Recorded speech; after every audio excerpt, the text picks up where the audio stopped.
To fix the system time is factory default, please go to change to settings to make change on the 70MAI A200 set camera. First of all, we'll need to click on this button right here to open the settings for our camera.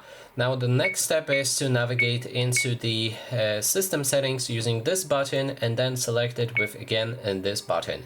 After that we can navigate down until we find the time, and then you can select it. Now you will need to adjust the time for your camera, as you probably didn't already. So we need to select the specific day and the month. In this case we're gonna go for the I think it's 3rd, I'm pretty sure. Hold on, yeah.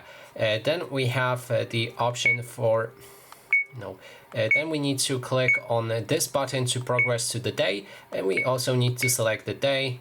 Then we need to click on this button and adjust the date. In this case we're gonna go for this date like this, and then the time, which should be around this, and then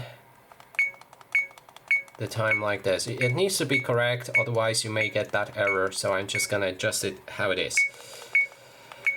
And now we can save the settings, and if we go back, this error is gone. So that is basically everything. Thanks so much for watching.